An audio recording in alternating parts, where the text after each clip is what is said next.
Le début de Kone Ninyeri, il faut dire que ça n'a pas été du tout facile.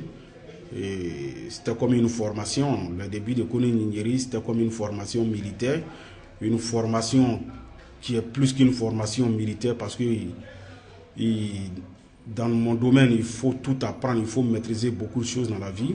Il faut connaître la parole de Dieu, il faut connaître la Bible, il faut connaître le Coran, il faut connaître plusieurs livres de Dieu, il faut connaître les secrets. Voilà, les secrets du monde. Donc c'est pourquoi j'ai dit c'est plus qu'une formation militaire. Depuis 9 ans, les génies m'ont enlevé, ils m'ont pris, ils m'ont fait parcourir 7 différentes forêts sacrées. Ils m'ont lavé, ils m'ont nettoyé. Ils m'ont fait prendre un bain pour que je sois purifié. Ils m'ont confié des secrets. Ils m'ont appris beaucoup de choses parce que je partais à l'école. Bon, quand on dit chacun a son destin, moi je ne croyais pas au destin, mais c'est depuis ce moment-là que j'ai compris que vraiment chacun a son destin et que nul ne peut échapper à son destin aussi. Et dans le monde qui m'ont fait parcourir ces différentes forêts sacrées dans plusieurs pays africains. Voilà, des forêts sacrées de plusieurs pays africains. Et pendant ce temps, mes parents étaient à ma recherche. Pendant ce temps, ils étaient à ma recherche. Mon père étant un vrai Africain, en ce moment, à l'époque, il était un vrai garçon qui a commencé à rentrer un peu partout. Et c'est un vieux et sage qui lui a dit, ton fils est dans les mains des génies, il est dans de bonnes mains. Mais ton fils, voilà ce qu'il deviendra un jour. Voilà, le monde entier entendra parler de lui parce qu'il sera un grand médium. Bon, vous savez, ce n'est pas du tout facile. Le vieux, au début, il ne voulait pas comprendre, mais après, avec le temps, il a compris vraiment parce que beaucoup de sages lui ont parlé que c'est ce que ton fils deviendra. Chacun a son destin, il faut accepter. Il était fier, père à son âme, il était fier de moi avant de l'âme, comment rendre l'âme. Voilà. Aujourd'hui, ma maman est fière de moi parce qu'elle sait que son fils, c'est un grand médium qui fait du bon boulot. Voilà. Vous pouvez m'appeler féticheur, mystique, médium. C'est la même chose. Parcours, j'ai un bon parcours et un bon parcours. Les gens ne cessent de me féliciter dans le monde, à travers le monde. Les gens ne cessent de me féliciter et surtout dans mon pays, en Côte d'Ivoire. Je suis devenu un grand médium aujourd'hui. J'ai aidé plein de personnes, des ministres, des députés et des maires. J'ai guéri des gens de maladies qu'on croyait qu'on ne pouvait même pas guérir, que je ne citerai pas de nom. Voilà. Et j'ai guéri des personnes qui étaient désespérées. J'ai rendu des gens riches par la grâce de Dieu, avec l'aide de Dieu.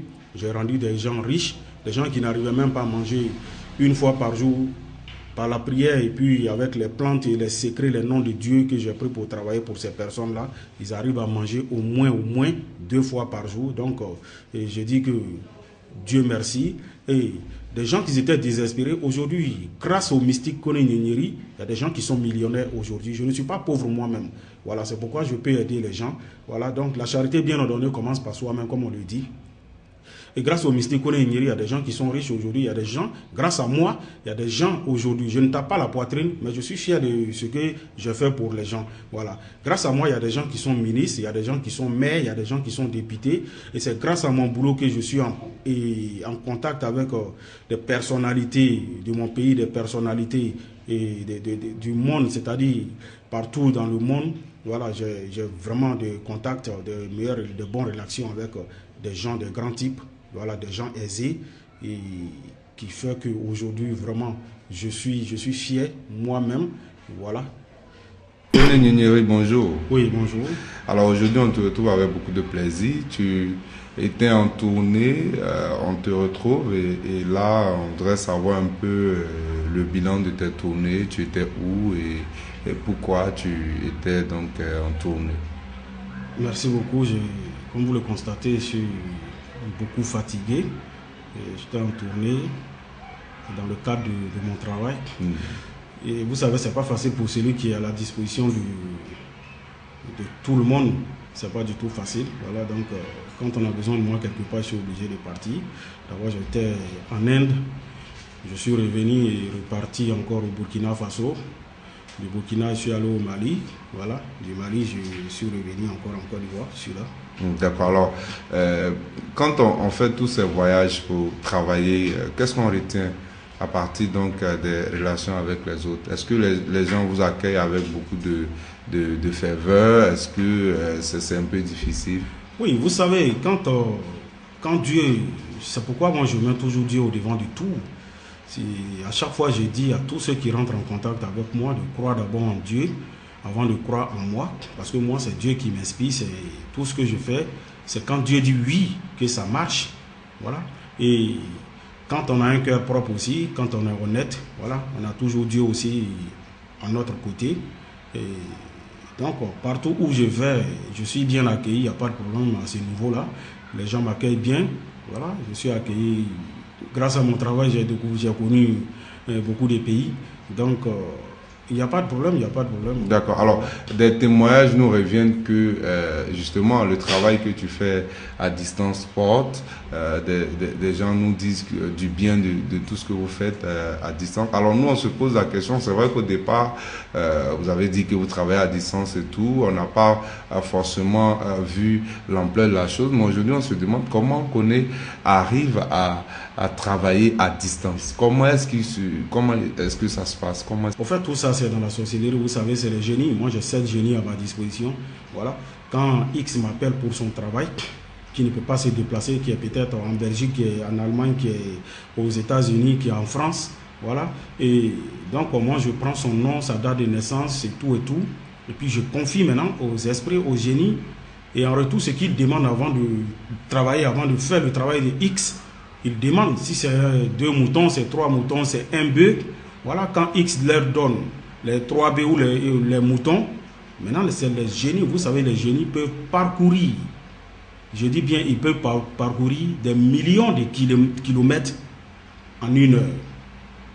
Vous comprenez? Voilà. Il y a des génies qui parcourent des millions de kilomètres en 30 minutes. Donc, ce sont ces génies-là maintenant, plus qu'ils ont eu ce qu'ils veulent maintenant, avant de se déplacer, avant de faire le travail de X. Voilà, ce sont ces génies-là maintenant. Je leur confie le nom de X, je leur donne la date de naissance de X, et c'est eux qui se déplacent maintenant. Alors, quand vous dites génie, ça fait peur. On se dit, un génie qui vient vers nous dans l'interactivité, le génie qui vient vers nous pour faire le travail, ça fait peur. On parlera peut-être d'anges de Dieu, c'est bon, mais quand on dit génie, ça fait peur. Oui, pourquoi vous avez peur des génies? Parce que, naturellement, depuis la nuit des temps, on se dit que les génies, il y a une connotation négative dans le nom génie. Pourquoi vous pensez qu'il y a quelque chose de négatif? Est-ce que quand vous parlez de génie, maintenant je vous dis, il y a d'autres, même quand ils entendent ange, ils ont peur. D'accord. Pourquoi ils ont peur? Celui qui se reproche quelque chose, c'est celui-là qui aura toujours peur. C'est comme ça. Voilà. Il y a des génies qui font le bien, il y a des génies qui font le mal. Voilà. Maintenant, quand je vous dis que c'est le génie qui va faire le travail, c'est-à-dire le génie peut rester ici à distance. Il fait le travail. Il a déjà le nom de X et il tente, c'est avec ce nom-là qu'il travaille, mais lui, il voit déjà X. Vous comprenez? Voilà. Nous, où nous sommes assis dans ce studio, il y a des esprits qui sont là, il y a des génies qui sont là. D'accord. Vous ne les voyez pas, c'est comme ça. Partout où on va, il y a des génies qui sont là. Nous, on ne voit pas ces génies-là. Tout le monde a un génie protecteur. Voilà. Mais seulement, on ne peut pas voir ces génies-là. Les génies, c'est comme les anges. Après les anges, c'est les génies qui viennent. Les anges, ils sont avec Dieu directement. Après les anges, c'est les génies qui viennent. Vous comprenez? Souvent, il y a des missions que les anges confient aux esprits, aux génies, et à les transmettre. C'est-à-dire à leur faire le boulot. C'est un peu comme ça. Donc, c'est comme ça aussi, quand on a reçu un don de la part de Dieu, quand on est médium, que son don, le don vient de Dieu, c'est des esprits que Dieu vous confie. Ce sont ces génies là que Dieu vous confie. Et comme moi, j'ai 7 génies à ma disposition, voilà, quand il s'agit de boulot à distance, c'est les génies qui vont directement faire le travail. C'est comme ça. Sinon, c'est pas que Nyeri reste ici et puis il se retrouve de l'autre côté. Non. Donc, ceux qui ont reconnu vraiment que le Nyeri a travaillé à distance, pour eux, ça a marché, Dieu merci. Mais je vais leur dire que de continuer toujours de dire merci à Dieu et de ne jamais oublier les génies de Kone Nyeri, parce que c'est grâce à ces génies-là. Parce que tu ne peux pas rester en France et puis on décante une situation. C'est pas du tout facile. Donc il faut comprendre à partir de là qu'il y a des esprits. Et ces esprits-là, il faut les respecter. C'est très important. Donc ceux-là, si souvent, ils peuvent m'appeler pour me dire, bon, ok, Nyeri, tiens tant, faut acheter un poulet ou bien 2 poulets pour tes génies. ça sera bien. Il y a des personnes qui ont visité beaucoup de mystiques, beaucoup de praticiens, beaucoup de sorciers qui n'ont pas eu solution à leurs problèmes. Est-ce que Koné, à son tour, quand il est devant ces cas-là, alors quelle est la conduite à tenir? Est-ce qu'il arrive à aider ces personnes-là? Mais écoutez, il y a celui qui est allé apprendre auprès de quelqu'un, et il y a celui qui n'a pas appris auprès de quelqu'un, mais qui a reçu un don. Nous ne sommes pas les mêmes. Il y a une très grande différence entre celui qui a reçu le don et celui qui est allé prendre auprès de quelqu'un. Quand vous allez apprendre auprès de quelqu'un, il ne va pas vous donner tous les vrais secrets. Mais quand vous recevez un don, c'est donné. C'est donné sans penser à autre chose. Donc voilà la différence. Il y a des gens qui se lèvent aujourd'hui, je suis mystique, je suis tant, qui ne savent même pas ce que c'est un mystique. Vous comprenez? Moi, je vais vous prendre un exemple terre à terre. Peut-être qu'on peut prendre le sable pour faire tant. Mais peut-être qu'il y a autre chose qu'on ajoute, vous ne savez pas. Quand tu prends le sable pour régler tel problème, vous savez, quand on vous dit le sable peut régler tel problème, vous prenez le sable pour régler ce problème-là. Mais ce problème, peut-être en 2 mois, 3 mois, c'est fini, ça revient encore. Or, pourtant, il fallait ajouter autre chose dedans. C'est ça le secret, c'est ce qu'on appelle secret. Vous comprenez? Pour que le problème soit réglé pour toujours. Mais il y a une chose que vous n'avez pas ajoutée. Vous comprenez un peu? C'est comme on vous donne un comprimé, on vous donne une ordonnance, on vous dit allez-y à la pharmacie, parce que vous avez telle maladie, achetez tel médicament. Et vous achetez, on vous dit de prendre pendant 10 jours. Et vous prenez, vous commencez à prendre le médicament, en 3 jours, vous vous sentez bien et vous arrêtez de prendre le médicament. Mais soyez sûr que dans 1 mois, 2 mois, la maladie va revenir encore. Donc c'est ça. Vous comprenez? C'est ça la différence entre un vrai mystique et celui qui se fait passer pour mystique. C'est un peu comme ça. Voilà. Aujourd'hui, Koné détient les secrets. Mais vous pensez que je suis le président des mystiques pour rien quand vous me posez la question? Je détiens les vrais secrets. Vous comprenez? Je détiens les vrais secrets, les secrets de la vie. Je détiens les secrets qui se trouvent dans le Coran, les secrets. Moi, je connais la Bible, je connais le Coran. Donc, il y a des questions qu'il ne faut pas poser à un chef d'un groupe de sorciers. Il n'est pas le chef d'un groupe de sorciers pour rien. Koné a-t-il déjà tué l'homme? Mais je vous parle, c'est un sage qui vous parle. C'est un sage, c'est un réconciliateur qui vous parle. C'est celui qui donne la vie qui vous parle. Vous comprenez? Donc il n'a pas le droit de tuer. Je n'ai jamais tué, je ne sais même pas comment on fait pour tuer. Mais je sais comment on fait pour aider quelqu'un à gagner de l'argent. Je sais comment on fait pour aider quelqu'un à sortir de la galère. C'est-à-dire, je sais comment on fait pour aider quelqu'un à gagner du travail. Est-ce que tu luttes contre les sorciers? Parce qu'aujourd'hui, on sait qu'en Afrique, on a ce problème-là. Est-ce que toi, en tant que sorcier positif, tu luttes contre les sorciers? Parce que, à la limite, moi, je me dis, un sorcier positif, lorsqu'il est en face d'un sorcier négatif, c'est une guerre. Est-ce que tu luttes contre les sorciers? Oui, je lutte beaucoup contre les sorciers. Mais quand les sorciers, vous voyez, moi je suis quelqu'un, quand le sorcier me voit venir, il dévie parce que on n'a pas la même puissance. Pour moi, il est plus élevé que pour lui. Parce que pour moi, c'est pour faire le bien. Mais je ne les attaque pas. Je n'ai rien à voir avec eux. Mais celui qui essaie de s'en prendre à quelqu'un, c'est celui-là que j'attaque. Mais je ne le cherche pas à le tuer. Je cherche à lui arracher ses pouvoirs pour ne même plus qu'il soit sorcier. Voilà comment je travaille. J'aimerais, avant qu'on arrive aux problèmes, aux maladies que tu traites, j'aimerais qu'on s'attarde un peu sur le fait que Koné Gninguéry est président des mystiques. Alors, comment es-tu arrivé à être président des mystiques? À Yopougon, pendant qu'on sait qu'à Yopougon, il y a plein de mystiques, il y a beaucoup de personnes qui s'activent dans ce domaine. Oui, pour être président, d'abord, moi je pense qu'il faut avoir la sagesse et puis il faut avoir la connaissance, c'est-à-dire il faut avoir des secrets, c'est que tu détiens des secrets vraiment. Vous savez, nous sommes nombreux à Yopougon qui est d'ailleurs même la plus grande commune, si on peut le dire, et la plus grande commune de la Côte d'Ivoire, voilà. Et arrivé à un moment, il faut se dire la vérité, parce que pour être président, avant même que je ne devienne président, au moment où je devrais être président, il faut dire que j'ai eu un peu de problème d'attaque.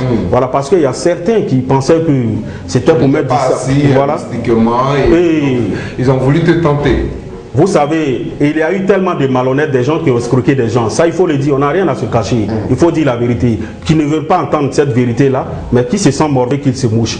Voilà. Et c'est pour ça que j'ai été choisi comme président des Mystiques. Parce qu'on a fouillé, on a vu. Nous, on en a un président qui est Anon Kwao, voilà, qui a son bureau au plateau. Voilà. Et avec Anon Kwao, ils ont essayé de mener des enquêtes pour voir qui est vraiment le vrai mystique, qui dit la vérité, qui est sage. Et on trouve que c'est ce jeune homme-là. Voilà, c'est le jeune homme-là, Koné Nyengiri, qui est très très jeune et très sage. Voilà. Et qu'il faut choisir pour être leur représentant à Yopougon. Donc, c'est pour dire que l'Afrique a des richesses, il y a beaucoup de choses qui se trouvent en Afrique. Les gens viennent, les gens se lâchent, d'autres restent. Ils sont très loin, ils appellent. Je veux que tu m'aides à distance. Ils veulent voir la capacité de Koné Nyengiri. Je décante des situations partout où vous trouvez. Les gens sont satisfaits. Ceux qui ont compris sont satisfaits. Ceux qui n'ont pas encore compris, c'est eux parce qu'il y a des blocages. Moi, je leur ai dit de se réveiller. C'est parce qu'il y a des blocages. Mais je sais que les missions, je suis en train de vous parler actuellement, le fait même que Koné Nyengiri te parle et puis tu l'écoutes, c'est un déblocage. C'est une ouverture d'abord. Oui, une femme un jour m'a appelé pour me dire, Nyengiri, sincèrement, il y a longtemps, je souffre. Les gens me donnent conseil, va voir les médiums, va voir les médiums. Mais j'ai écouté une seule fois. Je t'ai écouté une seule fois et tu m'as convaincu. C'est comme si c'était une délivrance. C'est ce qui a fait que j'ai pris mon téléphone, j'étais appelé. Je me trouve à New York. Mais j'ai tel problème, tel problème. Il y a très longtemps que j'ai ce problème. Mais en une semaine, son problème a été décanté. Solution a été trouvée à son problème. Donc c'est pour dire, souvent il y a des paroles simplement qui délivrent, qui font des ouvertures. Donc je sais qu'à travers cette émission, beaucoup seront délivrés et qui vont comprendre. Ils vont prendre leur téléphone pour dire vraiment trop c'est trop, il faut que je trouve une solution à mon problème. Mais la solution à mon problème, c'est ce monsieur-là, c'est Koné Nyengiri. Bien, pourquoi la vie est-elle si dure sur terre? Sommes-nous sur terre pour souffrir? Nyengiri nous a répondu en long et en large. Et pour terminer, Nyengiri, cela dit, on peut vivre sans problème.